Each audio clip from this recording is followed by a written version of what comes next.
What's up, guys, and welcome back to another episode of I'll Call You Right Back podcast with me, your host. My name is Chad Medved, and this is my podcast. Welcome if you are new. Welcome back if you are a returning guest. First thing is first, please, if you enjoy what I do with the podcast, all I ask of you is to follow me on social media and rate and review the podcast. That's literally all I ask of you. That is the biggest help that you could provide to me is by going on Instagram. My Instagram handle is at I'll Call You Right Back. If you look on Facebook, you could find me on all the rest of the social media under I'll Call You Right Back podcast. Very simple. Search that and I will pop right up. But follow me and keep up to date with all the awesome stuff that I got coming up. I'm excited for all the new things that are happening. And then while you're doing that, please rate and review the podcast on whatever app you are listening to this podcast on. That will, that's just a way for people to, people like reviews. You know what I mean? If you like what I do, give me a few words of what you like about the podcast, and that's it. That's all you got to do, because we're doing good work over here. This is God's work we're doing over here, and I'm excited about everything about this. We're in the studio. I've had a few people in here now, and it feels right. It feels so nice down here. It feels nice, and it's going to be even better once I could get everything figured out down here. I got to paint some walls. I got to put a ceiling in, but I mean, we're in progress. This is progress. You know what I mean? And that's all you could ask for is a little bit of progress. But more important things than talking about the studio. So, January 25th, 2021 was a very, very amazing day because two of the great brands in the city of Pittsburgh teamed up to drop a limited edition flavored milk. So you've heard of Turner Dairy Farms, the creators of Turner's Premium Iced Tea. If you haven't heard of them now, get from under the rock. But you might have also heard of a place called Oakmont Bakery, which is in Oakmont near Plum. And that is a building full of delicious baked goods and sweets. Just an amazing, amazing place. And they teamed up and they brought us the Oakmonter flavored limited edition milk, which is absolutely insane. I was able to find a bottle at my local bodega, and I walked right in there and I saw that they had the half gallons and I saw they had the bottles, and I was pumped. So I bought 2 small bottles, immediately chugged it. It was like I pulled a pin on a grenade. It's like you pull the pin and it's gone. But I cannot stress it enough. Get out there, find yourself a bottle of the Oakmonter flavored milk and try that because it's incredible. Couple other things that I wanted to talk about this week. So first thing is first, another very important thing that's happening in life.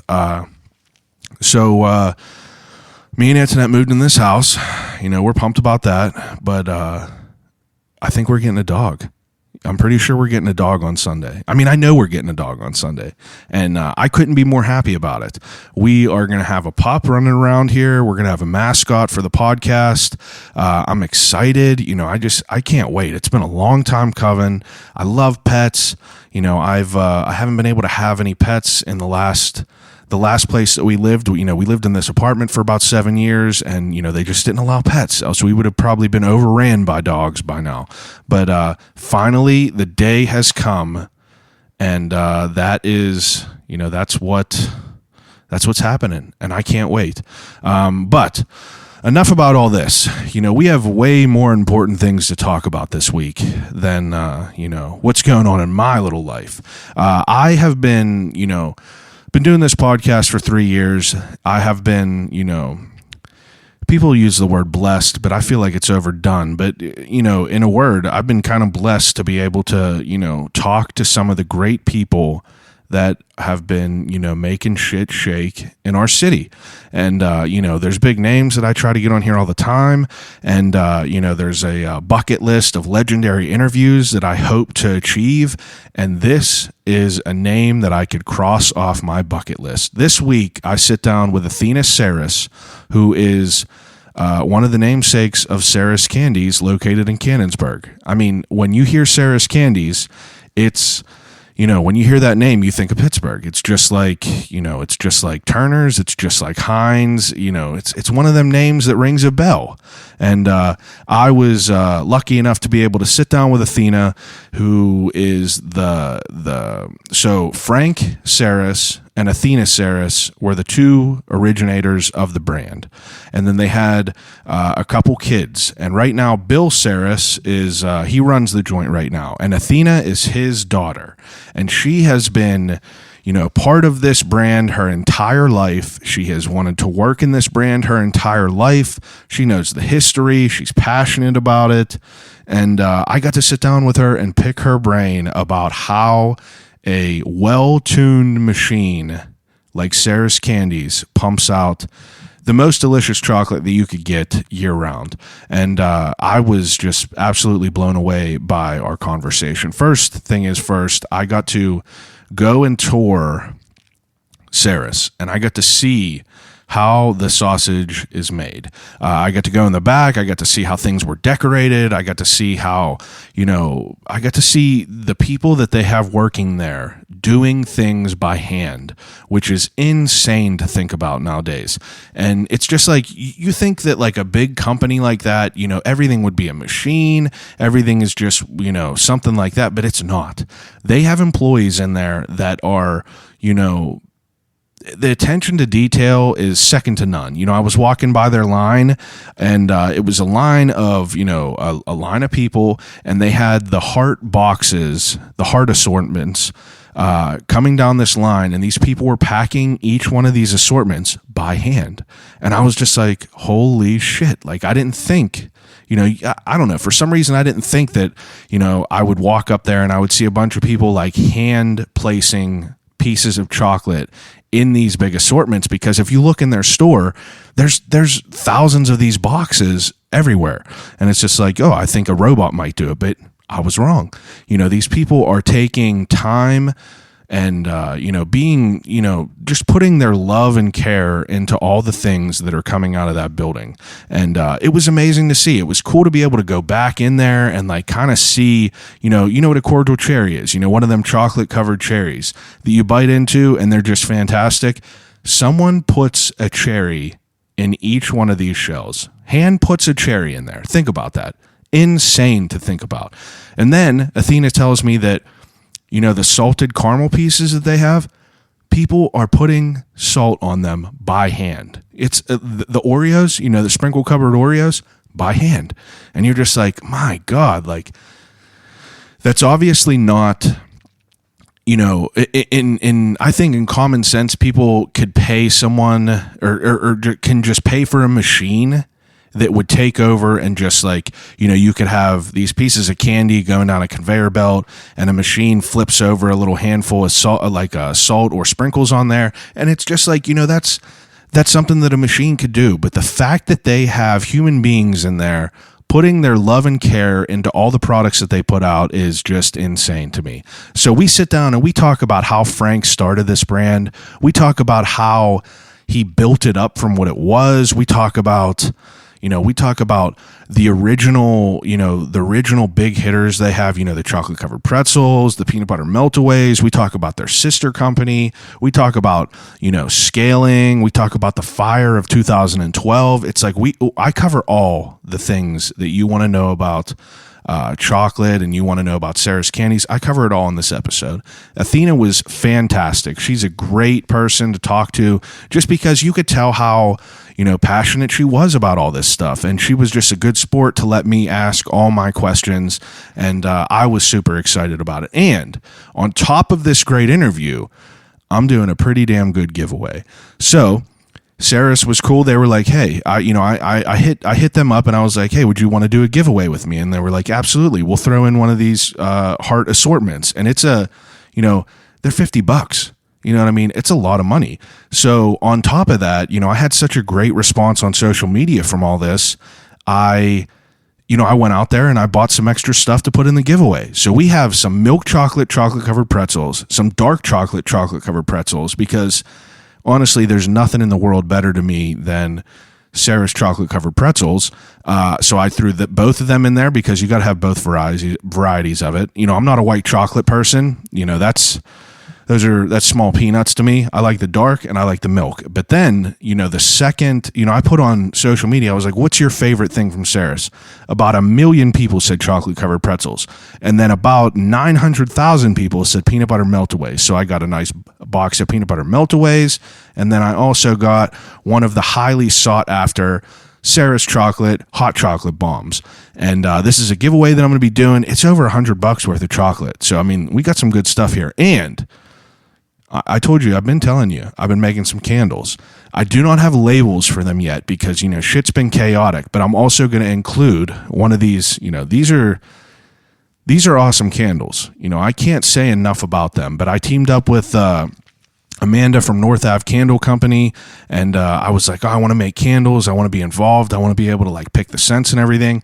They came out incredible. So on top of this hard assortment of chocolates, on top of the milk chocolate covered pretzels, on top of the dark chocolate covered pretzels, on top of the peanut butter meltaways, and on top of the hot chocolate bomb, you're going to get one of these brand new candles that I got right now, just in time for Valentine's Day. You got you guys, ladies out there, you want to get something for your significant other? This is a perfect time. Try to save a buck a little bit.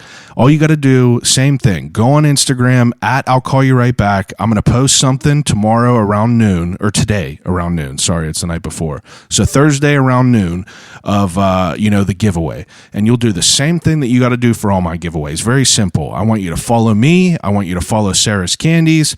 And I would like you to comment and tag a few of your friends. And the more times you comment, the more chances you have to win. And then on Sunday, I will do a random picker online, and I'll go on live for it so everyone can see that it's legit, because I'm legit in here, and I will pick a winner to have this incredible giveaway full of delicious chocolate and a beautiful candle.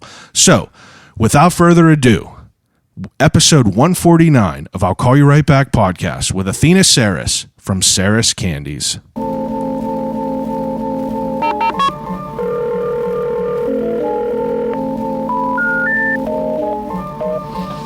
Telephone. Hello?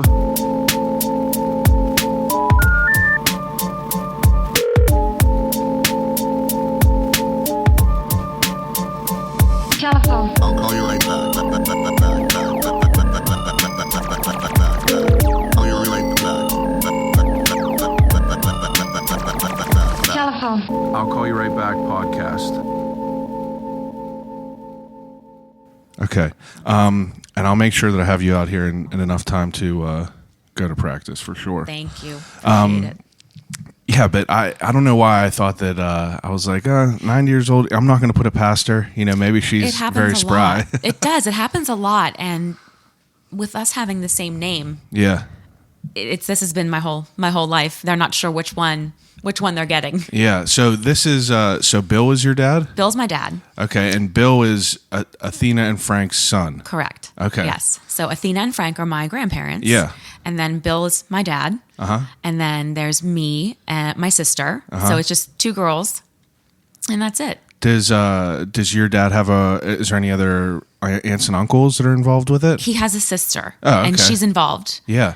We're all involved in the business. I When it's bet. yours, you just do it. I bet. You I mean, just I do it. couldn't even imagine you growing up. It's like I'm sponsored by Turner's, and like whenever I was talking to Steve Turner, I'm like, what's it like to grow up with one of the biggest names in the city? Turner's Tea is, people. Yeah. It's very, very well known, and Sarris is absolutely on that level.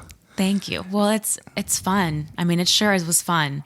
I bet. It really was like a kid in a candy store and a kid in an ice cream parlor. And I don't think people realize that my grandparents lived above the store. Yeah, I read that years, online. For a long, long, long time. So that's where we would go for our holidays. And that's where we'd go after school if we wanted to visit with my dad, because he worked a lot. Yeah. And he wasn't home a lot. He always did come home for dinner. Yeah. But then he would go back. So if we wanted to visit, my mom would take us down, and my grandparents lived upstairs, and I had a yaya and a great yaya. So that's grandma in Greek. So Yeah. we had yaya and papu. And that was the childhood. And my grandparents lived above a candy store, and you could hear the machinery running when I would sleep over there. And it was just so much hustle and bustle. I bet. And they finally convinced my grandfather, Frank, they convinced him that the shop would be okay if he wasn't there 24/7.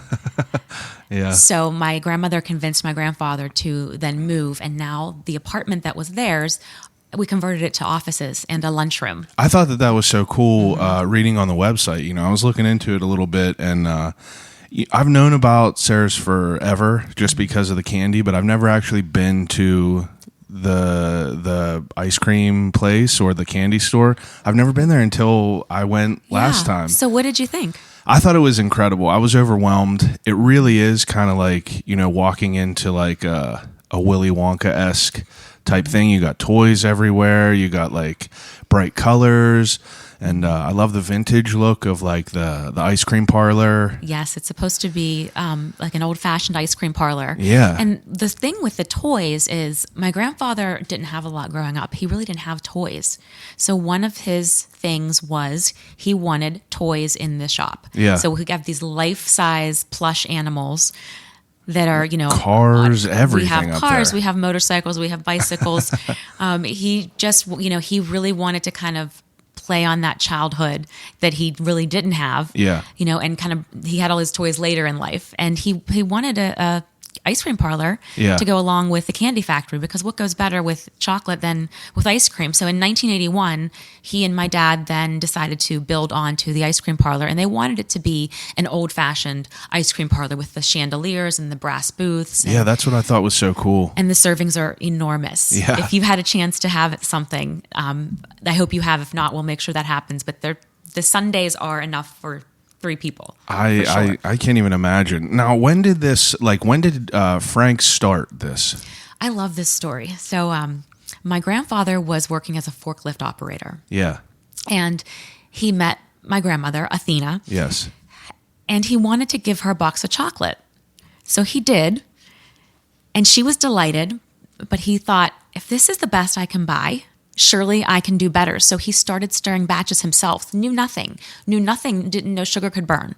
That was what I was going to ask. So like he started this with He started it with no knowledge. He may have had a book. Wow. And that's it. And I tell this all the time because I think it's hilarious, but he would bury his mistakes in the backyard because he didn't want the garbage man to know that he was making all these mistakes.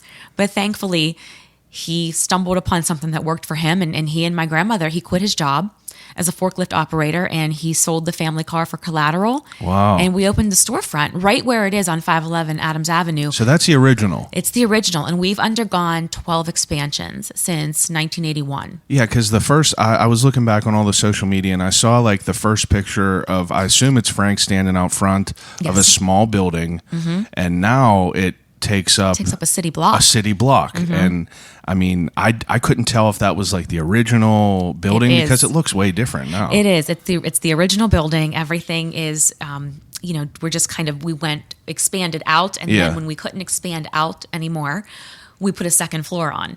So Unreal. we really are out of space now. Yeah. There's nothing else. We would need a third floor. Yeah. So it's all the factory. It's the ice cream parlor, the factory, the machinery, our candy kitchen, our offices, our packing line. Everything is there, done in Canonsburg. Now, and you growing up into this, so your dad basically was thrown into it from the get-go. He didn't really have a choice, but I don't think that's bad. No, I don't think that's no. a bad thing. I feel like that would be a job you would want to go to every day. Absolutely. So he always tells the story of how he had to make 12 chocolate bunnies before he was allowed to go out and play. Well, it took 20 minutes to make one bunny. Yeah. So by the time he went through 12 of them, it was dark. Yeah. He wasn't allowed to play outside after dark. So he had to work. So it was really a family business from the beginning, and that's just what everybody did, and that's what everyone did back then. My dad did everything from mopping the floors to, making the bunnies, putting the eyes and bows on the bunnies, and then he was the one that was the mastermind behind the machinery that we now have, which everything was hand done. Yeah. In the past, they were done by, her name was Mrs. Kaufman. And I can remember her sitting at this marble table and she was hand dipping clusters. Wow. Well, my dad decided, you know what, I can help our employees with this and make more product. So he went to Germany and he came back with our first enrober. So that's, if you've seen our website and seen some video, it looks like a chocolate waterfall. Yeah. So the chocolate gets recycled up into a tube, then it comes down in 2 different places. So it makes like a double that pours over it. Yeah, it pours over it twice, so everything gets 2 coats. So I don't know. You'd have to look at that, and just it's really, really interesting to see. Yeah, I mean, I was lucky enough to be able to go and look around a little bit. Norm was fantastic. He'll be happy you said that. I'll tell him you said that. So I'm from Elizabeth, and he has a lot of places out there. So like I knew of him just through Facebook and his businesses.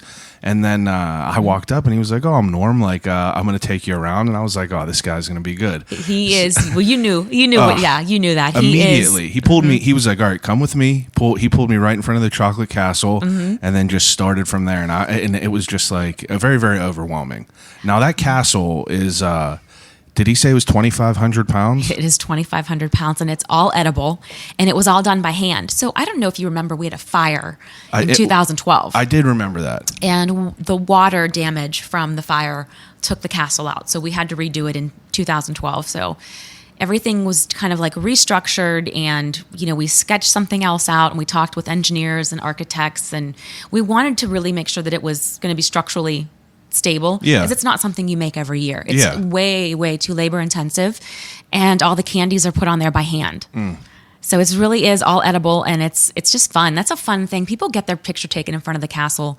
Yeah, I mean, it all was the time. Overwhelming. And we love to see that. We want you to come with your family, come with your kids. Take a picture in front of the castle or 2, have some ice cream in our ice cream parlor. We want to be part of your family traditions. Yeah, and that's what it feels like. It's just everything about the storefront is just very good vibes. You go in there, all the bright colors, you see all the lights and everything, and it's just very welcoming. And it just, your eyes just start to wander to all these different places. Like a kid in a candy store. Yeah, exactly. Yeah.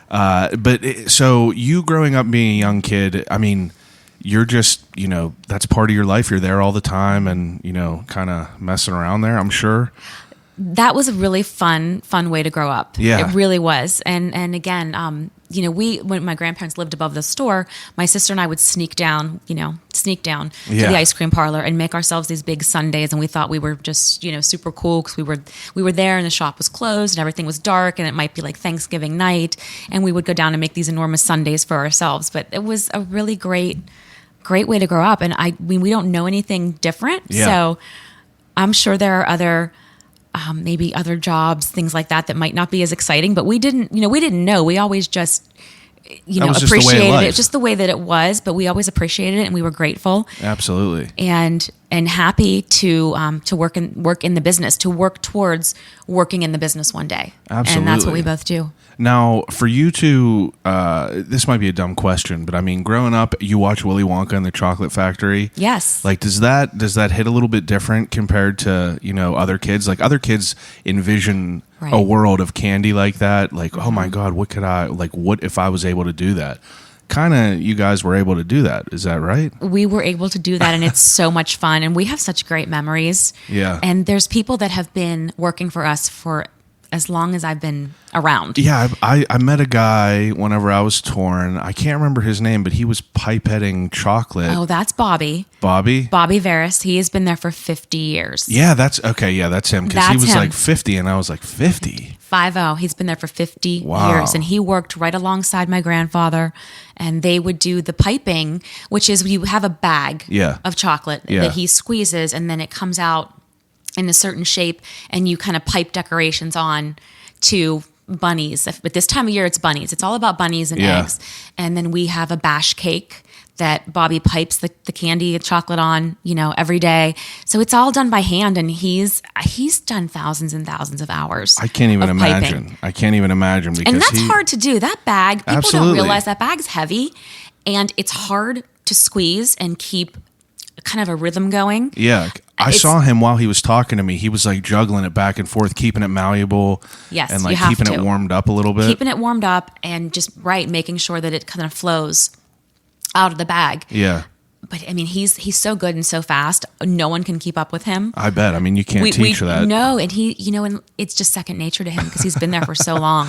Yeah, we enjoy having Bobby. That speaks. It speaks volumes to have employees that have been there They're forever. So loyal, really. And there's many that have been there for 30 years, 36 years, 40 years. Now, when did it start? When was the official year that it opened? 1953. So we've been in business for about 60 years. Jeez. Mm-hmm.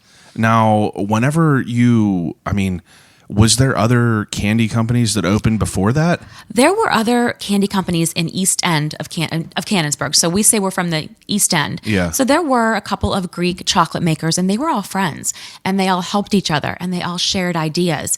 And if one had a big order for 30 bunnies, Yeah. one would go and help the other one. That's just kind of how it was Oh, back wow. then. Everybody knew everybody else, and everybody helped everybody else, and they all learned from each other. Some of those people obviously aren't around today, so we feel really lucky and grateful that we Absolutely. have the loyal customers that we have, and we have that customer base, and that our employees are loyal as well. Absolutely. And it's like family. It really is. Everyone seemed great up there. Everyone was very, very nice. Like, I mean, everyone that Norm was trying to introduce me to, everyone's waving. Everyone just seemed to be having a really good time up It's there. a fun place to work. Chocolate is fun. Yeah. And we're not making widgets or, something that's not that exciting. This is exciting, and people are excited when they buy chocolate. It's a fun, happy thing. Yeah, it really is. It's definitely understandable. Now, while you're, if it started in 1958 or 53, you said. Now, when did it expand from being like a small operation to something that is on such a grand scale like it is? So that's a great question. And I don't know that there's a specific date that I Yeah. can say this is when things happened. It just progressed, and it's slow and steady. You want that slow and steady growth Absolutely. so that you can keep up with it, Yeah, so you're not overwhelmed. and you're not taking down your supply, right? So that you have to meet the demand. So Yeah. supply and demand. So there were the expansions took place after 1981, but when my dad was a senior in high school, he thought, well, we need to raise money. We need to raise like $1,000, for prom tickets and yearbooks and caps and gowns and things like that. So he said, I figured, why don't we do a fundraiser? Wow, it started back then? Started back then. He raised so much money. They were buying, murals, and they're passing money down along to the class that was behind them for their yearbooks and their prom. Wow. They made something like $4,000, and their goal was only $1,000, and didn't even know if they would hit that. So that's when fundraising really was born. I mean, like, are you a kid from PA if you haven't sold Sarris chocolate as I don't a fundraiser? know. That's a good question. 'Cause I originally grew up in McKeesport, and Okay. like we still sold, the chocolate pretzel rods for fundraisers, and like you still see it to this day. I work in Washington, and I'll go to Oso's Pizza. Yes, I like Osos. And I walk up there, and they got a box of Sarris candy there. Mm-hmm. And I mean, it's just like, I was never someone who frequented Canonsburg or Washington area because I'm on the other side. But as I come out here, it's everywhere, obviously. And fundraising is one of our, we take a lot of pride in that. Yeah. And it's a way for us to give back, to the community. So if you have, say, a dance team, a hockey team, a baseball team, you can even be one person and you can fundraise. Yeah. That's the great thing about our fundraising program, is that can be one person, it can be 100 people, and you can do it for just about anything. People do it for medical reasons. Yeah. Also for, like I said, the Boy Scouts and, hockey leagues and All baseball, all kinds of things. So fundraising's important. Absolutely. I also was reading, as I was doing my research, your grandfather was given, in 2001, was it the best small business of PA? Yes. Yes. And there's hundreds of small businesses. There's hundreds, and it's such an honor. And of course we were, you're shocked and you're humbled by that, because when you're able to do something that you love, Yeah. and then you get recognized for it, Absolutely. you can't ask for anything Especially else. to do something on that big of a scale. Like, usually the name of the game is to make money and keep making money and make everything the most cost efficiently. But if you're there to the point where, you could give back to the community and still be able to expand and still be able to gain, and like, that's incredible to hear. And it's probably incredible for you to like grow up and see it. It really is, to be able to watch that. And when you have the chance to give back, Yeah. you do. Yeah. You do. So we make sure that we are an integral part of the community and do whatever we can to. How many employees? Did he say there's 350 or 400? He's right. He's right. About 350. Peak time, it's about 350 to 400. That's so incredible. peak times would be Christmas. Yeah. And then now Easter. So those are our two biggest holidays, Christmas and Easter. This is the crazy time. It is the crazy time. And then you kind of throw Valentine's Day in there and it's organized chaos. I bet. Now, what is like a regular day like today? Like what is a regular day like today for sales compared to like something around Easter? Like, is it like exponentially? Oh, like, yeah. Any chocolatier will tell you that Yeah. there's only 2 times a year to really make money. Christmas and Easter. You can't ship in the summer. Yeah. Oh, It's that's hot, a good point. I didn't right? think about you can't, that. And there's not a holiday Yeah. in the summer. So you kind of just, you're getting by with what you made at Christmas and what you made at Easter. And that has to keep you afloat for the rest of the year. Wow, I and never that's thought really about with every, that. I mean, if you think about it, with shipping, you can't ship anywhere. Yeah, The absolutely. candy will melt. So once Easter's done, we ramp down production and we have a skeleton crew in the summer. And then once the kids go back to school, like August, September, we start bringing people back in and we're ramping up for Christmas. Yeah, I would have never thought about that in Mm-hmm. summer. Now, when you started, or not when you started, probably before you were born, obviously, but what was like the original, like, was Frank just selling just chocolate, or was he doing the chocolate pretzels back then, or? He was making the chocolate, Yeah. and he was putting inclusions in the chocolate, meaning nuts like pecans, cashews, okay, yeah. toasted coconut, things like that. And as I had said, everything back then was hand done, and he hand piped. So he would get a mold Yeah. of, say, a bunny, make that bunny out of chocolate, and then once it's cooled, you take it out of the mold, and then you pipe the decorations on it, and you put the eyes and the bows on it all by hand. Jeez. So that was really That's a lot of where his time went.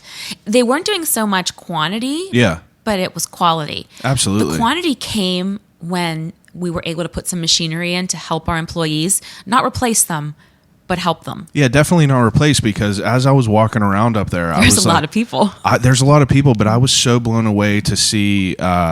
First thing I saw was a line of people with the boxes, the different assortments, and they were all putting them in by hand. Yes, And, the packing line. So you saw the packing line. Yeah, did he call it the Lucy line? The I Love Lucy. Yes, Yeah. it happens. It Now, happens. he Norm, I'm saying he, but Norm was saying that like everything is like a lot of things are still done by hand. He took me to where the cherries are made. Yes. Everyone's putting a cherry in Put by the cherry hand. on the belt by hand, and I was working on some TikTok stuff today, and I was up in our second floor factory. Yeah. And I don't know that people realize that when they get a sprinkled Oreo for Easter, by hand. the sprinkles are put on by hand. Yeah, like, when they it's eat a incredible. salted caramel, that Himalayan salt is put on by hand. The flowers on the Easter egg put on by hand. Now, how do you guys like make the decision to keep that process compared to like, just everything else very automated, like, cut out some of the people and just replace them with robots? Like, I don't know that you can. yeah. I don't know that you can, and that's not something that we're just not about that That's right good. now. What we have is working, and you need people. Yeah. You need people to be in there and Have that quality personal control touch. and yes, and you have that personal touch, and if it's working just fine with having someone kind of sprinkle the sprinkles, the jimmies, on the Oreos and sprinkle the salt on there. Absolutely. And yeah, It was so cool to keeps see. the quality product and its quality control. Yeah, and like you could tell from that, because it's like I was looking at the smash cakes, and while I was up there, someone was wrapping one By and hand. by hand, Mm-hmm. and every time they're wrapping them, and I see her, strip a bow to make it curled at the end, and I'm just like, Done geez, by like, hand. this is So, crazy.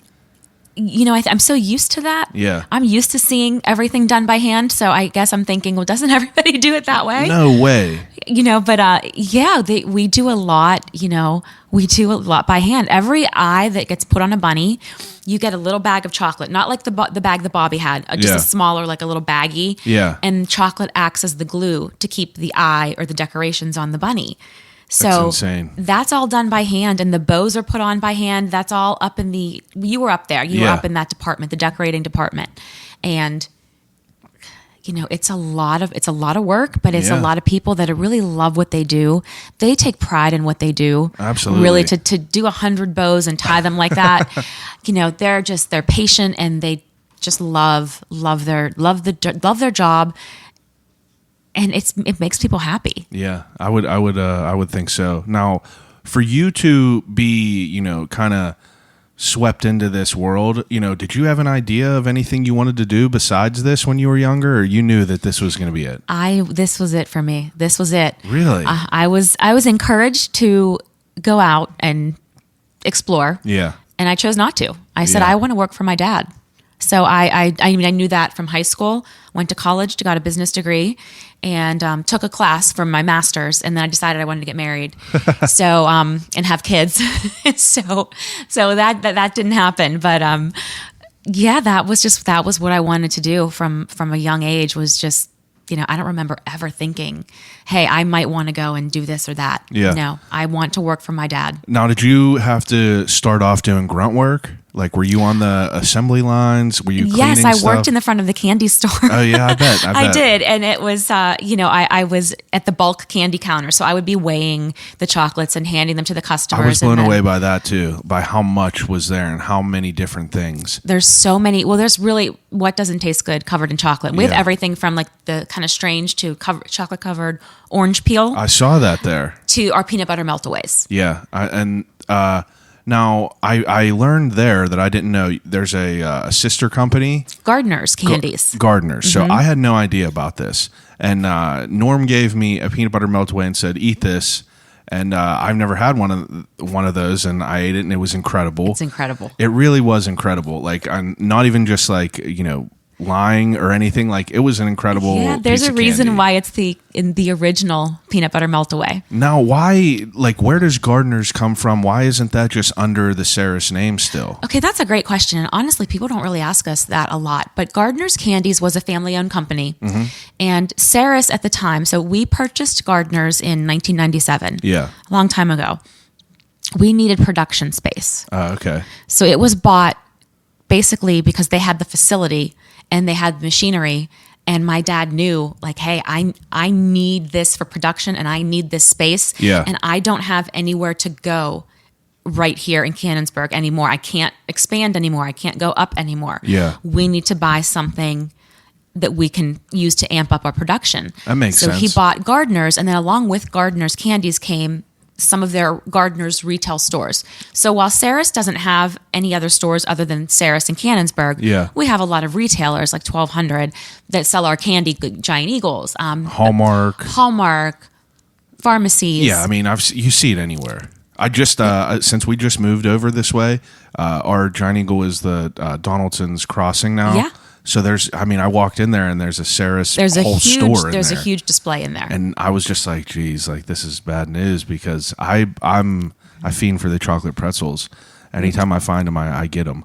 But it's just, it's wild to think that, because it's, I'm not from this area, and I would see it at Hallmark, and I would see the little, what do you call them? Like the spinning racks that are at like Rite Aid. I was about to say Eckerd.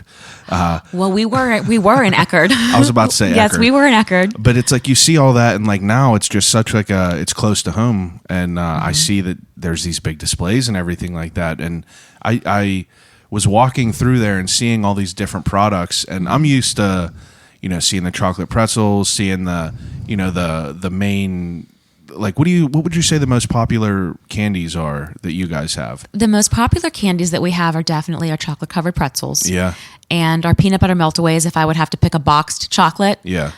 Their peanut butter meltaways are definitely number one. And that's across the board with individual pieces, with Easter eggs. It's the peanut butter meltaway. People just love that combination of peanut butter and chocolate. Yeah, what's not to love? But we make just about everything. I mean, we have creams, nuts, caramels, barks, toffee bark, coconut bark, pretzel bark.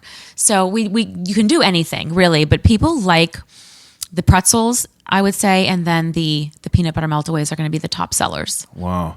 Now your grandfather, when did he pass away? He passed away 10 years ago. So 2010. 2010. Now, obviously, he's older. Like, when is he kind of, like, I'm sure he's around during that time, but does he have his hands? Yes. In the whole time? He has his hands in a lot of it. Yes, it is. When you grow up like that, and this is your baby. This is your baby, and that's why he lived above the store for so long. Yeah. Because his worst fear was a fire, which did happen in 2012. Yeah. And he wasn't around to see that, but that was always his biggest fear was a fire from maybe the copper kettles that we make our caramels with. We do it the old fashioned way in a copper kettle, an electric fire and anything. So that was really, that was why he lived above the store for so long. So he could keep a close eye on it. Yes, and he closed every night. And this was when you had that turnkey, and you would open in the morning, and he would open those doors in the morning, and then he would lock those doors at night. And we're much bigger now, where it's not like a one-person operation to close the store anymore. Yeah, but back then that's what you feel. do. Oh, okay. It's 9:00. It's time to close ice cream. So you would go down there and lock the door, and you had your key. Yeah. Wow. Now for him to so that whole fire, I remember that very vaguely, and like whenever I was Googling all this stuff, popped up, and I was like, oh yeah, I immediately remember that. I remember that day. Yeah, I remember that morning I got a call. And I have 2 little kids at the time, like kids under 10. My husband was home. He had to go to work. And I got this phone call, and they just said, Athena, it's bad. You need to come. Really? I was in my pajamas, but I left. Yeah. I left. I left the kids with my husband. I left, and it was on fire. And I could see it because of where I lived in McClellan Farms at the time. That's close? It's close. And I kind of came up over the hill by the gas station, and I could see the smoke and the flames. Jeez. And it was, I can't even describe that feeling. It's just such a sinking feeling in the pit of your stomach, and you feel sick. And my husband, actually, he ended up not going to work that day. He came as soon as we got the kids covered with childcare. Yeah. He came to the store, and he was helping, like, just anything save what he could. Yes, we really were just trying to get papers and files and things. I didn't even think about that. I was like, oh, he's moving boxes of chocolate, but I'm sure he was. I mean, he was, but there's also the important people trying stuff. to save things on a drive really fast so that.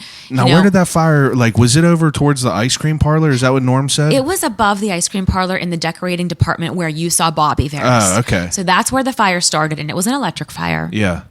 And we have security cameras. So we were able to watch the fire start. Really? And then watch it until it burned the camera. And it was horrible. And we are so grateful. Had that been an hour later, there would have been people in there. Wow.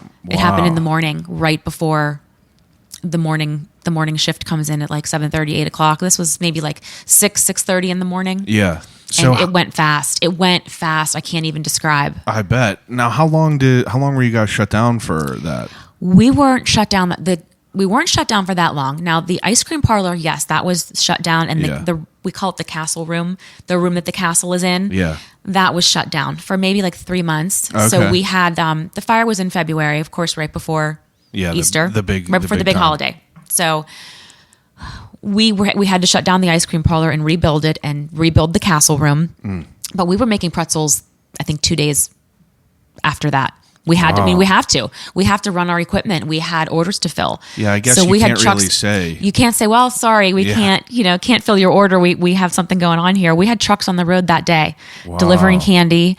And that's a day that I won't forget. Now for you to have like a big expanded, production there, obviously the fire wasn't bad enough to have to rebuild at a different location, right? It makes you think about having everything all under one roof. Yeah.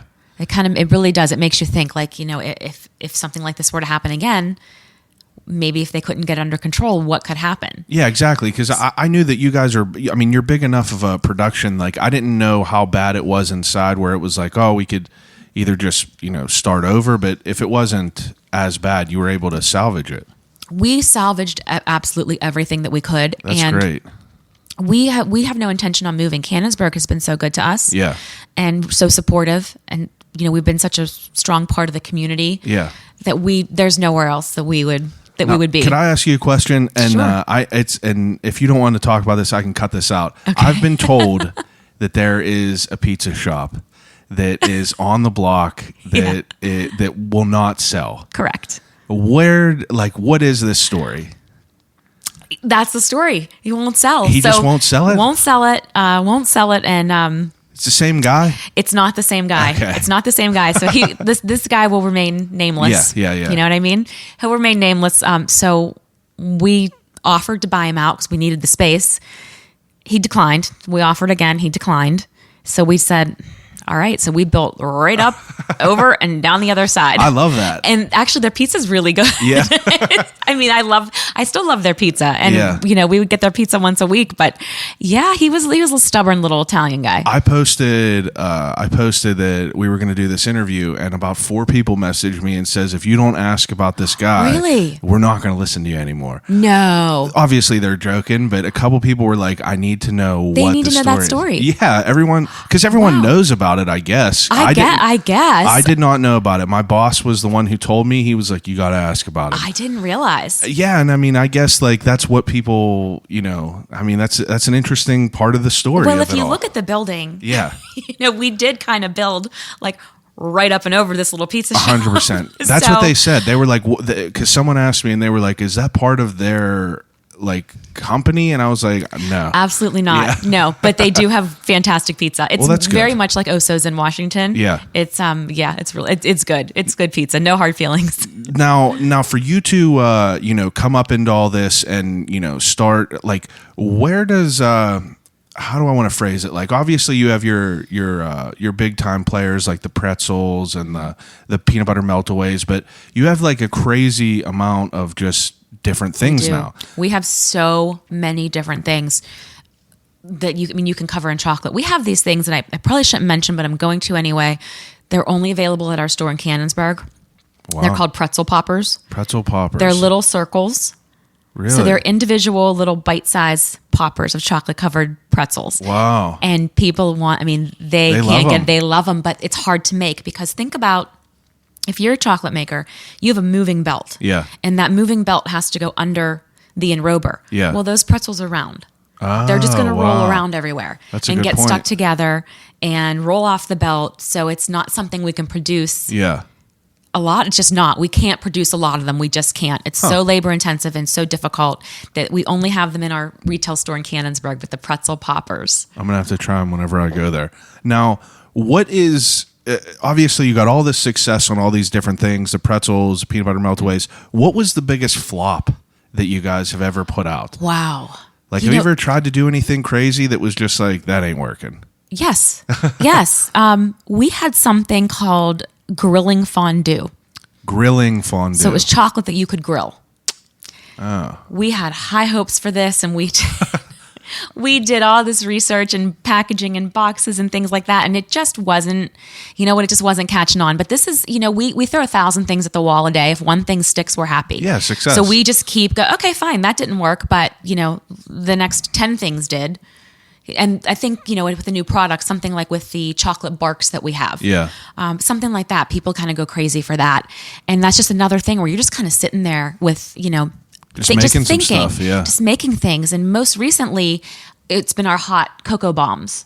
Oh, really? Have you heard of them? Oh, I've heard of them. They're crazy. So it's all over the internet, and Yeah. we make the hot chocolate bombs, and we can't keep them in stock. I know. I saw. I can't even get them. I saw a big basket there, and they were like, "This will be gone in a couple days." Oh, for sure. And I can't believe that that's such a popular thing. Last year, I was looking for them everywhere for my my goddaughter. I knew that she would want something cool like that, and this is before the craze started happening. Yeah. This was just something random I saw online, and I was like, "Oh, a hot chocolate bomb, that'll be fun to do." But now this year, it like Can't get your hands on it's like fidget spinners, and they're crazy. Now you said you had kids. Or do you? How old are your kids? My kids are almost 17 So they're not. and 13. So they're not little yeah, anymore. yeah. And my son actually works there. He does in the summer. Okay. It's all in the family. Yeah, he works there. He's been for several years. So your kids aren't really in that like age zone of like, oh, I'm going to pour this in here and like it's going to be You'd great. be surprised. Yeah. You'd be surprised. We do test a lot of things by like, hey, take this home, see what the kids think. Yeah. It's constantly you're taste testing, and just again throwing things at the wall and just seeing what sticks. You just always thinking, always brainstorming. Yeah. Always, what's it going to be? I thought it was what's gonna be interesting. next? The most recent thing that I saw that kind of sparked my interest was the milkshakes. Mm-hmm. Now, where does that come from? The chocolate milkshake. Yeah. So that's from the milk supplier that we have. Yeah. And it's not really a milk, it's a chocolate milkshake. So people were it's thicker and it's just like drinking a really smooth milkshake. Yeah. And we have some other flavors that are going to be coming out. So we're doing a collaboration, salted caramel. Wow. There's a mystery flavor. Wow. That's going to be coming out soon for Valentine's Day. Now, how do you guys come up with that to do that? They approached us actually and said, hey, this is what we want to do, but we want to use your chocolate. Oh, that's cool. It really is their product and our product. And we did a lot of taste testing and we can move pretty quick. Yeah. That's just the pace that you have there. Yeah. It's just everything moves fast. So something that you're doing at the beginning of the day, at the end of the day, it might be completely off the plate. Yeah. Or you could be 20 steps ahead, just depending on That's interesting. what's going on. We move really fast and we have a great team of people in the offices that kind of work together and keep everything on the steady. Now, do you have like a chocolate savant that is like, is very, very educated, like deep educated on like the different types of chocolate and everything? That would be Bill Sarris. Oh, yeah? Oh, yeah. Now, I know that Norm told me that he is, the one that's first of all, how is the chocolate sourced? Could I ask you that? So we do source the chocolate beans, the cocoa beans, Yeah. and they're ethically sourced, and we are part of an organization that makes sure that there's no child labor, things like that, involved. So, but it's our own bean, it's our own cocoa bean. Like, where do these come from? There's only two places that they can really come from. So the Ivory Coast is one. Oh, really? It has to be the right conditions, really super hot. Now, what is like a process? Now, to break it down a little bit, like what is the process? You get these beans. Mm-hmm. What is the next process through all this? There's so much. You know what? I would love to maybe one day kind of put a little exhibit, maybe, if you will, together on the front of the store so that it can show you like, here's the cocoa, here's the pod. Yeah. Here's the chocolate liqueur. Here's where you roast this and get, here's where the cocoa powder, here's the cocoa butter. I would love to kind of make it an educational just to be kind of thing. For people to be able to see how it goes. Just to kind of see and know that it's a really interesting process, and it all starts with a quality, just like coffee. Oh yeah, you need a quality bean, and absolutely. It's the same thing. And our beans are ours. They're ours. Great. There's a reason why our chocolate tastes different than our competitors, or different than maybe Hershey or Reese's, something like that. We really make sure that quality is consistent. And that's hard to do with a product that, if it rains too much, if it doesn't rain enough. Yeah, absolutely. It's hard. I mean, there's things that are out of your control is what I'm trying, is what I'm saying there. And we just make sure that that's, top notch quality. Now, for you, I believe Norm said that there's the Norm building, weasels his way into every interview. I'm just saying. Does. He Sorry, said, Norm. he told me, he was like, he handed me a smash cake, and he was like, I know you're gonna say some good stuff about us, and he hands me this big piece of chocolate. I was like, how could I not? How Love could you, I Norm. not? But Norm's like family. He was a great guy to take me around on a tour. And think about that energy that he has. And that's what it was. It was all trying energy to harness that from the beginning. And I've never seen that man have any less energy ever. And I've known him for years and years. And I knew his dad was wonderful and a big part of our business. Doesn't long time the rest ago. of his family work there? He said his wife works there.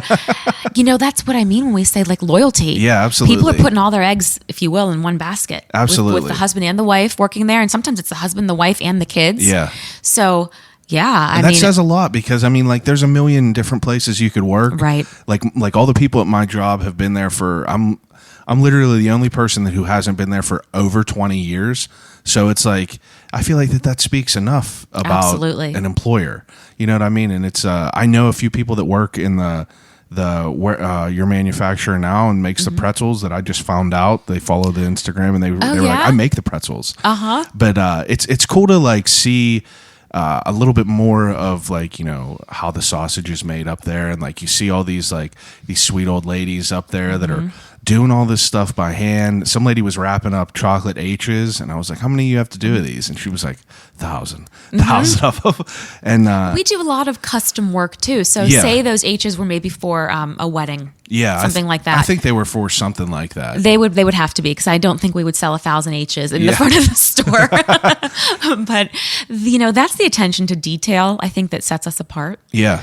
Is that we do have that person there that is taking that time and taking that pride in their work and making sure that the ribbon is straight, the bow is straight, the package is nice and clean. And every time I get something when I'm out of the building, I'll have to do photo shoots and things like that with the chocolates. So Yeah. we have them make perfect boxes, which means no smudges. Every piece is like just perfect in the box, and the attention to detail. And it really is. It really is amazing. Now, for you to like, as this is going on and like as it has grown over the years, like, how do you adapt to the feedback that's given to you, like from the beginning? Like how do I even want to phrase it? Like, if people are saying like, oh, can you do this? Can you do that? Like, how do you appeal to everyone? I mean, how do you prioritize like what that is? Is that like a concise enough question? I think so. I think what you focus on is the quality of the piece that you're making. Yeah. It's quality chocolate. Yeah. It's definitely and consistency. Yeah. So I think those two things really kind of, then from there, everything else falls into place. Yeah, that makes more sense. Yeah, I feel like that wasn't. I didn't ask that as clear. But I gotcha. Well, that was one of the ones that were. That was one of the questions that people really that people submit. Yeah, people. I've had a bunch of people that that wanted to ask questions. We should have had a call in. I know, but it would have been overwhelming, and that's too much for me to. Too much for us to manage. Yeah, like another one. So like now, I mean, you're definitely huge now. I mean, how many different places are you guys? We're in about 1,200 to 1,300 places. So places meaning card stores, retailers, Giant Eagle. We were in Bed Bath & Beyond, Really? Hallmark stores. Mm-hmm. Now, what is how many different states? Like, is it just the surrounding areas like Ohio? We like a slow, steady growth. So most of our stores are in the tri-state area. So Yeah. Ohio, West Virginia, Pennsylvania, and then Gardner's is near State College, is near Tyrone, PA, and State College. Okay. So in saying that, we also have some stores that are taking our product, like in Texas. There might be a Hallmark in Texas. Wow. And they, heard about us and heard about the success that they've had, and the numbers are good. So we then will have product in Texas. And there's a lot of people actually in Florida. We get a lot of emails from people that move. That makes sense. People that move out of, like, they grew up with the candy, like you had said, you had done some fundraising as a kid, and people that have fundraised and did things like that when they were in school, then they move and they still want that chocolate they grew up with. Are people able to order that online? Yes. Oh, yes, absolutely. And it'll just get shipped right down there. We'll ship it down there. How do you ship it where it doesn't melt? Ice. Ice, yeah. Ship it with ice. That's one of the things that is holding anyone that makes chocolate. It's the shipping. Yeah. Because you have these warm weather states. Yeah, you have to be able to do it. You have to be able to do it, and you have to send it next day.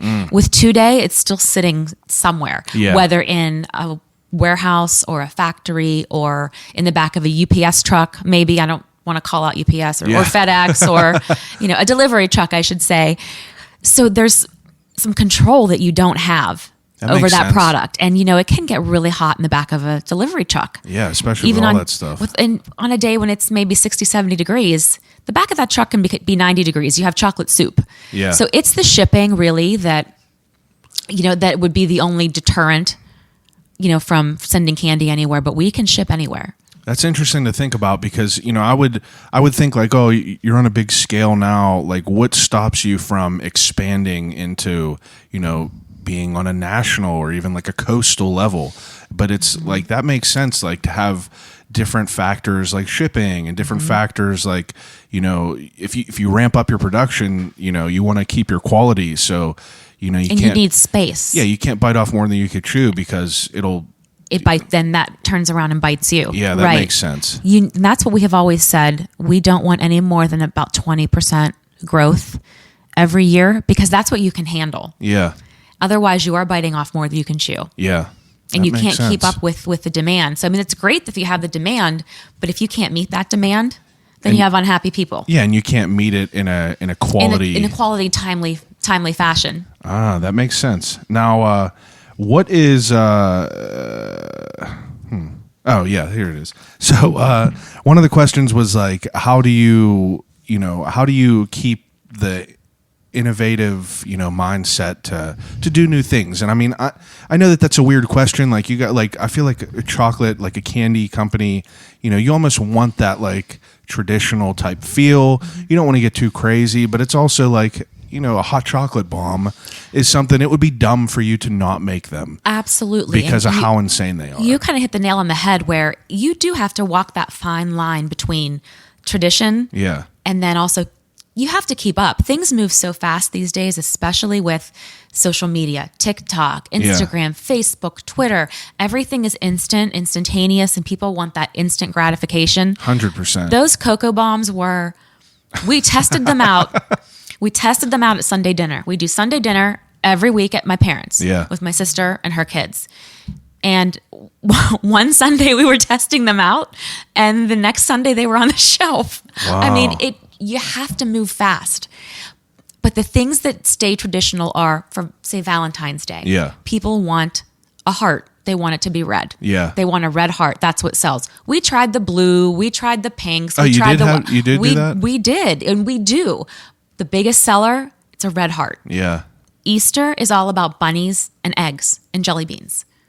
That's where the tradition comes in. What sells more, Christmas or Easter? Great question, and it's a toss-up. So Christmas is, we do corporate gifting, business gifting. Oh, okay. So we do a lot. People, this year it didn't happen, but Yeah. people send corporate gifts. Say you wanted to send to your clients or your office mates. Yeah, during something Christmas for them. we have a table this big that's just filled with different chocolate, popcorn, anything you could think of just gets brought into there in a big table. Right. So that's interesting to think about, because it's like I never, as someone who, for a gift, I might get I always get my mom a box of chocolate covered pretzels for a holiday. But other than that, I don't think of Christmas as like a candy holiday. Christmas is a huge candy holiday for fundraising and for business gift giving. And then Easter's a really big holiday because you're shopping for everybody's baskets and you're fundraising. Yeah. And that's, in this time with this COVID and everything going on,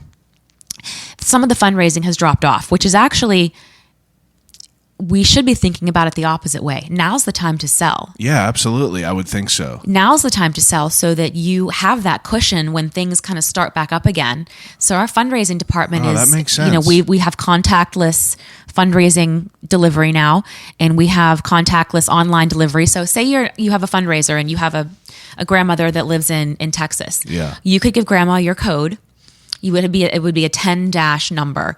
So you could give her your code. She would buy the products. We ship them for free, and you get a percentage of the sale. Wow. So that was kind of how we've had to adapt to this kind of new normal that we've had this year. There wasn't a lot of time to really think about anything. You just kind of had to move. Oh, absolutely. And we did that in ice cream as well.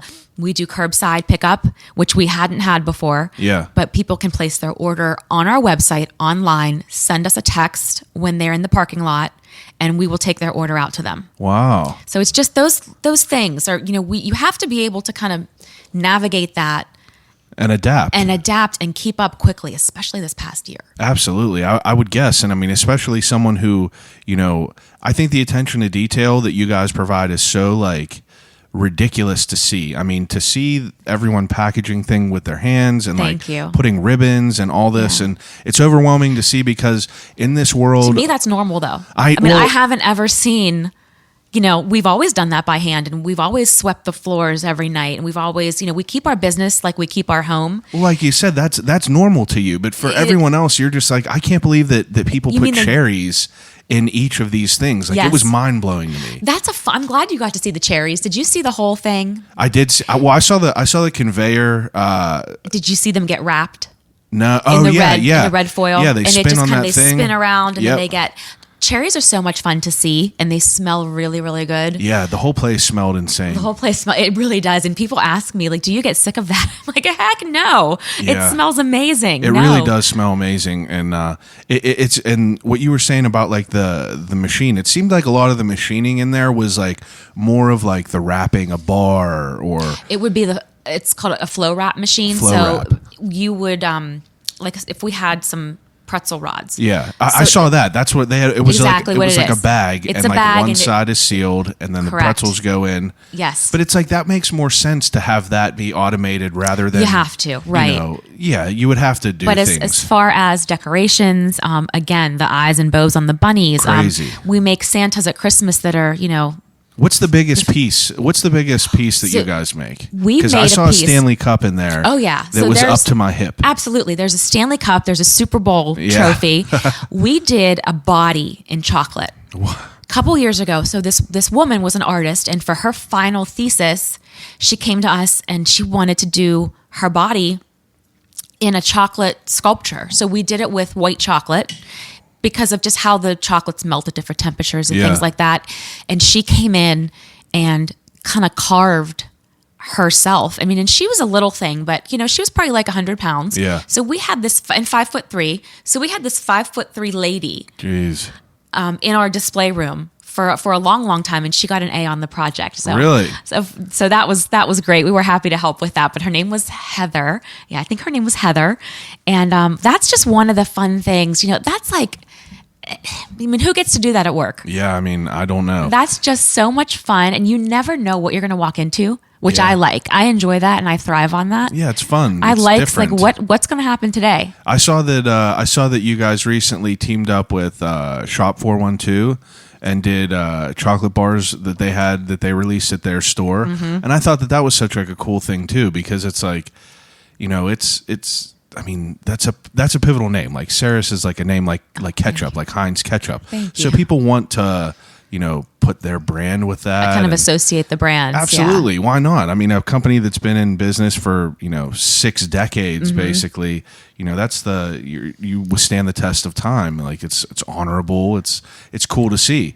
And I thought that it was interesting to be able to go in there and kind of like, because I had a completely, misconception about everything, because it's like, I would just think like, oh, you're an efficient business. Everything needs to be done in a way that is cost effective, saves money, but I was completely wrong. It's not always Yeah. cost effective for us, Yeah. but it's the way we do things. It's And- the way that they're done. I think that's what keeps you, Could a machine make those bows? Probably. 100%. I would know. We don't have one. Yeah. But probably. But no, that's what we do, and we keep our business like we keep our homes. And these people are people that have been around for years and years, and a lot of them have actually watched me grow up since Yeah. I was, a little kid, and would come to work to see my dad. And there, people there that were able to kind of see that, and now they're seeing my son grow up and then come to work, and he does the grunt work too. I mean, Yeah. someone has to cut the grass. Yeah. Someone does. Someone has to cut the grass. Someone has to paint the ceiling. Yeah. Someone has to scrub the racks. And he's done all that, and he's going to go through the ranks and then hopefully get into, maybe Bobby can teach him some of the piping and things that he does. Yeah. But that's a skill that just takes so much practice. Absolutely. I mean, even if you work with chocolate, like I'll look at videos on YouTube of just like baking or anything like that. Yeah. And people working with chocolate, like tempering chocolate, it's just such a difficult process. People don't realize. Yeah, they don't realize, and No. that's like part of the hope that I have with like the podcasts that I do with people. Like even if it's Turner's or something like that, it's Mm-hmm. like people,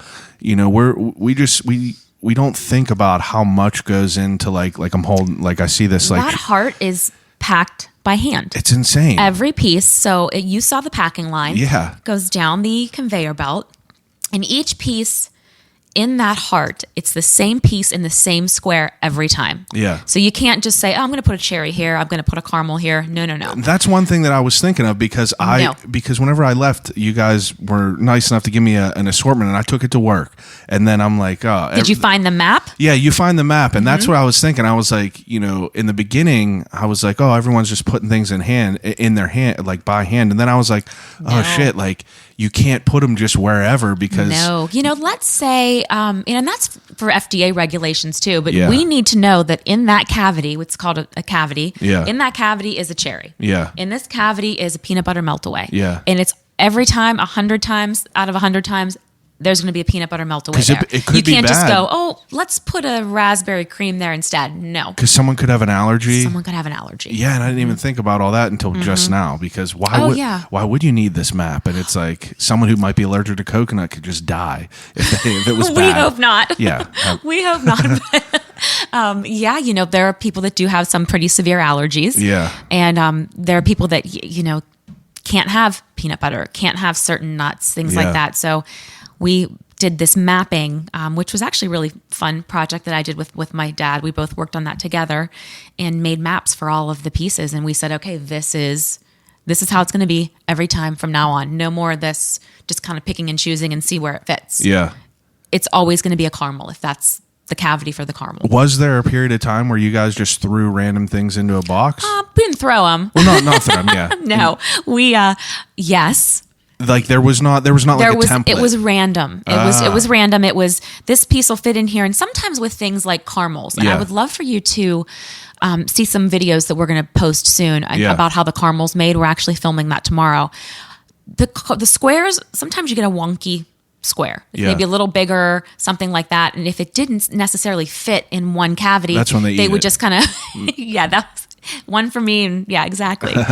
They would you kind of maybe put it somewhere else where there's a little bigger cavity. Yeah. But we don't do that anymore. Huh. That's interesting to think about. Now, on that note, what happens to all the defective pieces? So here's the thing. There's not a lot of defective pieces because we do have some that stick together. Yeah. So we do a bag of them called gourmet goofs. Oh, really? So you can buy them in the front of the store. Wow. So it's just kind of a fun way to get a little bit of a better price on the exact same product, but maybe the caramel's stuck to the other caramel and it's not the prettiest and it doesn't fit in the box because really only perfect pieces go in the boxes. Yeah.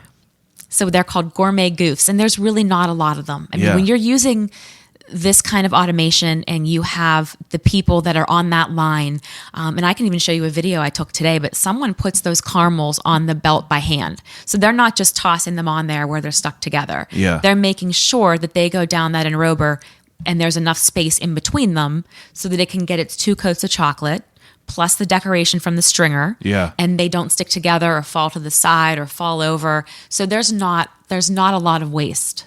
That's incredible. Really, really is.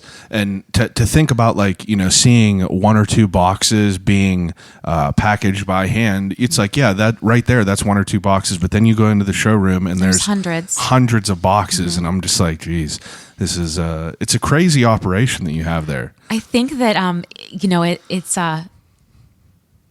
I've seen it for so long. I just feel like that's the right way to do things. Definitely the right way to do things. That's just what we do and how we do it. And it might work better for some other people if they are, wanting to use a little more automation or anything like that. But that's just how it's been done. And that's how we're choosing to continue. Absolutely. On. Absolutely. Now, what are some of like the goals of the next year? Like for being a big scale candy company, like how do you set attainable goals that are still keeping you relevant, that are still keeping you progressing, not necessarily just being stagnant, but how do you set goals that are attainable?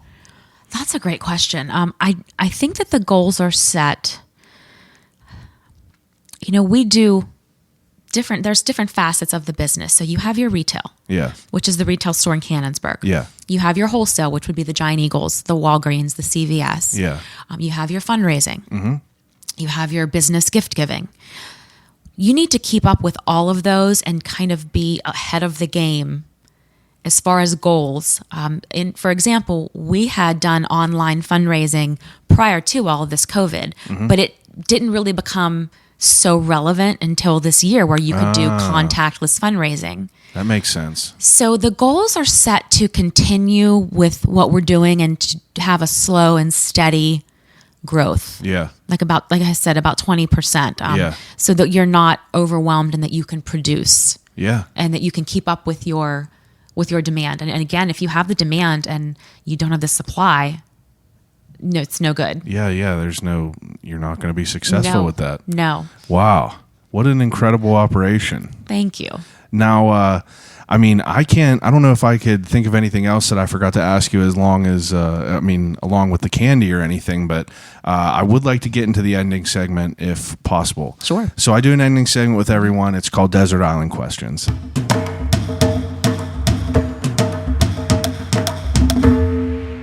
So okay, I'm ready. Desert Island Questions, whenever I give each guest 3 categories to take with them on a desert island to exhaust until expulsion.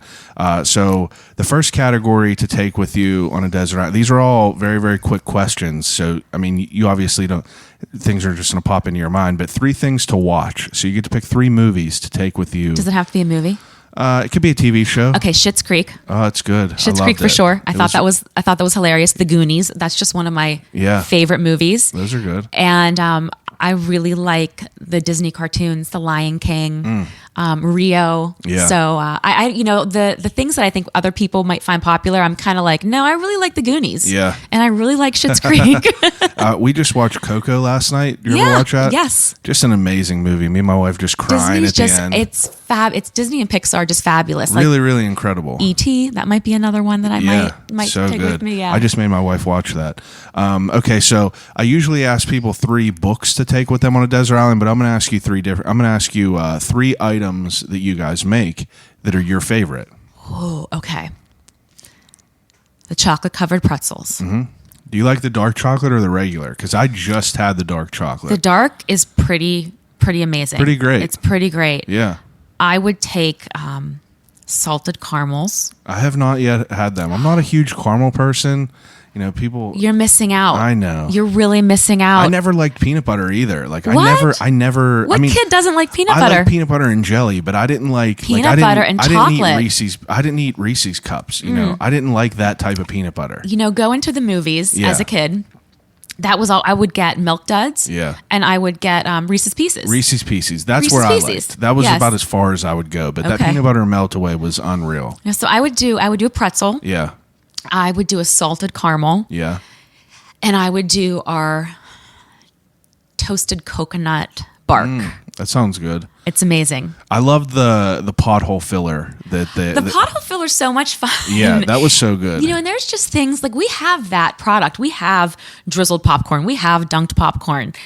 But to sit there and kind of make a play of a novelty of the area where Pittsburgh, you are. Yeah. Especially with the bus that 100% on Penn Avenue went in the sunk in the road last year. We thought it was just, we have fun with it. Really, we have a really good time. Those are the creative liberties that I want to see, traditional companies like a candy company make, like something a little bit extra, but not changing. The original. It doesn't change the core. Yeah. The core of who we are. But it's fun. But we have so much fun with it. So we also did Yinzer Bars. Oh yeah. With the Yinzer guys. Yeah. And right now their names are escaping me. I can Jim Kren and he's going to be angry with me because we're friends. But his name's escaping me. So we did Yinzer Bars, and that's just they have cards, and then we did chocolate bars, and that's just something from Pittsburgh. We say Yins. Yeah, Yins. I think it's just I say it too much. It's just it's a Pittsburgh thing. So that's really gone well for us. And then these cocoa bombs, of course, are.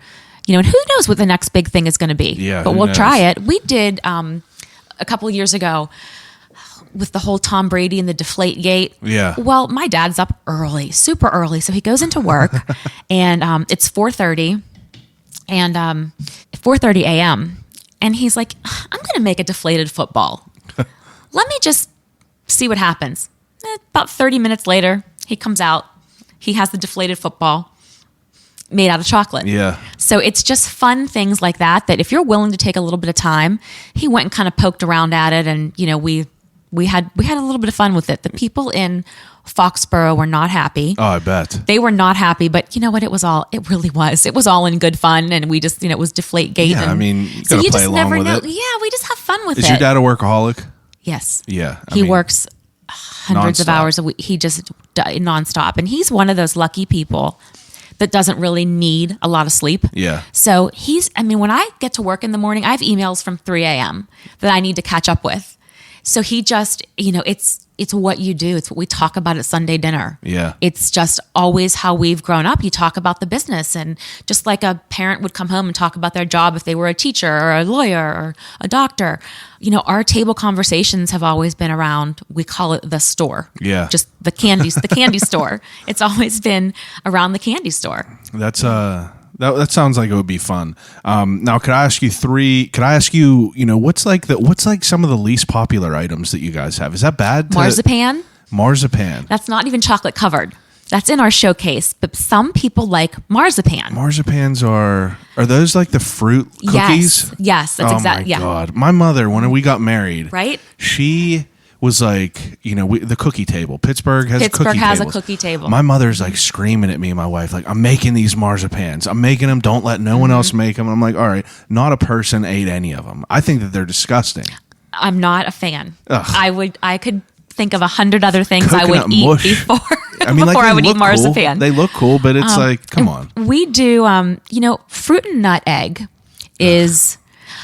That's not me either. It's not me, but there is a clientele for it, and they're usually the older generations. Old people. I wasn't going to say that, but yeah, it's usually the older people. They got to be the older people. It's the younger crowd kind of sticks with all the melt-away centers, the chocolate melt-away, the peanut butter melt-away. The older people stick with the fruit the anise jelly beans. Yes. Come on now. Yes, exactly. And maybe there's, there's that chocolate-covered orange peel that's kind of like, you need a really I do like those, though.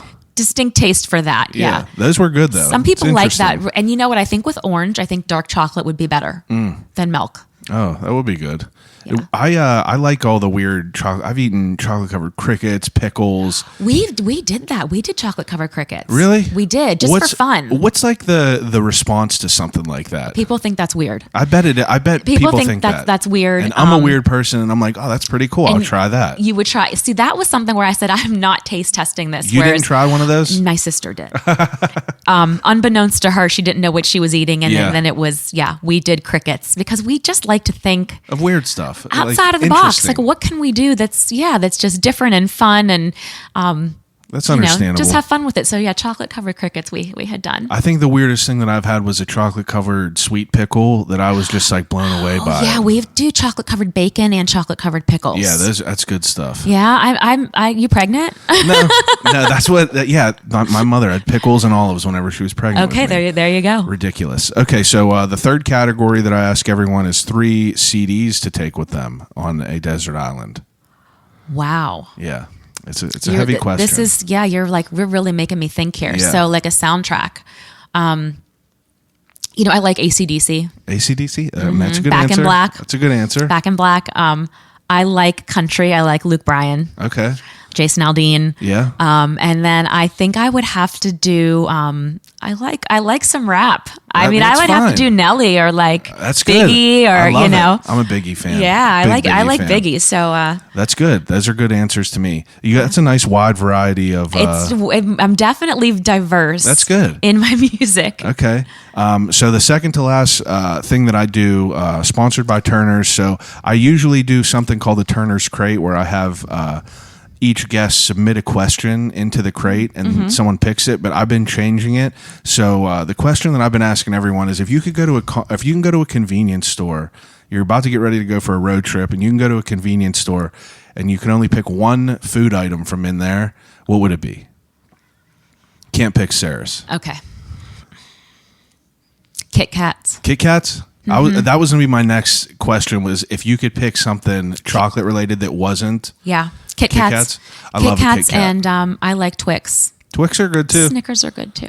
Yeah, I'm going to go with Kit Kats. I read something online that said that the filling of a Kit Kat was all the discarded broken pieces that they grind up and put in there? And it kind of is. If you would, you That's bite into interesting. it and that texture is really airy and light. So that's the thing with chocolate makers too, is we don't waste anything. Yeah. We don't waste a You thing. guys do things like that? We don't do anything like that. Yeah. What we do is close to that would be like the gourmet goofs, like Okay, I yeah. had said. But we and here's the other thing people ask me a lot is, what do you do with the broken pretzels? Yeah. We chocolate cover them, and then we put them in 5-pound bags, 10-pound bags, and give them to our fundraisers Really? as a gift. That's so great. there's no waste, because we don't put broken pretzels in our 8-ounce container or 1 pound. Never You're had not a going to get a broken broken pretzel pretzel. from you. And sometimes the pretzels are not a whole pretzel. It's kind of like a half. Something Yeah. got broken off. But we chocolate cover those and give them to our fundraisers whenever we drop off their delivery. That's cool. So That's no something cool. waste. So that would be something maybe. That's good. That's something cool. Yeah. Okay, so second to last question. Mm-hmm. If you, so death row meal. So, you're put to death, but before you do that, you get to pick whatever you want to eat from wherever you want, as much as you want. What would you choose? And it doesn't have to be chocolate. Doesn't have to be chocolate. I think the most regular answer is a steak, baked potato. I want sushi from Little Tokyo, Mount Lebanon. Oh, I love that place. Little Tokyo. I that's want all the shit. salmon sashimi I can have. Yeah, that's good. That's a Yep. good place. I love Little Tokyo. We just went to Bean Curd. Have you Yes. been to that place? We get takeout from there once a week. Yeah, Bean Curd. I've been told on here, the best part about the podcast is people message me all the time and they're like, Yeah. you got to try this, you got to try that. Bean Curd is the best Chinese takeout I've ever had in my life. It's pretty good. And we just had the sushi from there. It's great as well. I do that for lunch a lot when I'm at the office. Yeah, and it's good stuff. They kind of know it's you're bad when they know you Yeah. on the phone. and, Well, that's they're good, like, okay, we'll be there 45 minutes. Well, that's good. Okay, the last question that I ask everyone. Oh, first, what kind of, now this might be a secret. I could cut it out if you don't want. What kind of potato chips do you guys cover? Potato chips. Yeah? Can't tell you. Okay. I didn't think so because they're No, perfect. really. It's there are proprietary things that we just can't, I love that. Can't divulge. That's fine. So- That's the answer that I wanted. Because We're honest, They're yeah. perfect and they're great. Like I just had them. Whenever I left, they gave me a box of Did you the have the chocolate potato drizzled chips. or Yes. the dunked? The drizzled. The drizzled ones. And Now, they were what do you think you would perfect. prefer, drizzled or dunked? Drizzled, because A little bit less chocolate. It's not even about the chocolate. I feel that it's so what I favored about the pothole filler was it was like it was a lot of chocolate on there, and I like. There's a lot of chocolate on the popcorn. Yeah, right. it's like it feels like they're triple dipped. But on a potato chip, I feel like that would be too much. I feel like with just enough drizzle, you have a good balance of salty. Okay. With the chocolate, I might have to have you come in and taste test. anytime. That's the best part about this too. It's like I get to do the cool shit. Yes. Along with all this, but okay. So the last question that I ask everyone is: if you could have a conversation with anyone alive or dead, who would it be and why? I would have a conversation with my grandfather, Frank. Okay, that's fair, and that's absolutely fair. But if it's someone that it's not a loved one. Usually, people will pick, a father, grandparent. I would pick my grandfather. So there's a story here. I went to Cannon Mac Okay. High School, and we had an exchange student, and his Yeah. name was David Van Leer. Van Leer. David Van Leer. He was French, Okay. and he spent a year with us. He went back home, and he was killed at school. Jeez. And I got a letter from him 3 days after he died. Jeez. So I would talk to him. Yeah, that's a good answer. I did go to Paris with the French club and met David's mother, Wow. David's sister, and David's niece, and got to have lunch with them and just get to talk to them about him. He was just such a bright, just a nice kid. Yeah. Just a nice kid, and he was unnecessarily killed by Yeah. someone that was just jealous of him. That is such a shame. On school property. So you're probably sorry you asked, because now this kind of went like wah wah. That's all right. That's a good answer, though. But I would talk to David. That's a great answer. Yeah. That's a really, really great answer. I can't thank you enough for coming it's on my here pleasure. and Thank talking to me you. about all this. Like it's very overwhelming to go into that place and to see it, because like I said, I get the pretzels all the time, and it's like, oh, that's just a box of chocolate covered pretzels, but you don't know how much goes into it. I love that you've said that, because you've said that a couple of times, that you felt like it was overwhelming, but I think in a good way. Absolutely. I'm so used to that pace. Yeah. That to us, that's just, we're in high gear. Yeah, you're born in We're in high gear. It's Easter. This is the gear that you're in. So maybe we can have you back in the summer when it's a little bit slower. Yeah. And you can kind of see how things slow down a little bit when we're gearing up, just to, for our slow season. So we can maybe do some ice cream. Yeah. Ice cream have you had our ice cream? Never. Oh, we've got to get you some ice cream. That's fine. You just let me know. I'll be right there. Absolutely. I'm only a minute away now, but so take a second, tell everyone where they could find the website, where the Instagram, everything. Sure. We are on Instagram, Facebook, TikTok, Pinterest, and you can find other locations at www.sarriscandies.com, or we have our retail store in Canonsburg, and we love to see people in the retail store. Interesting. Now, TikTok, this is new. Mm-hmm. How important, because you do the PR and everything like that, how important is it for a business to jump on TikTok?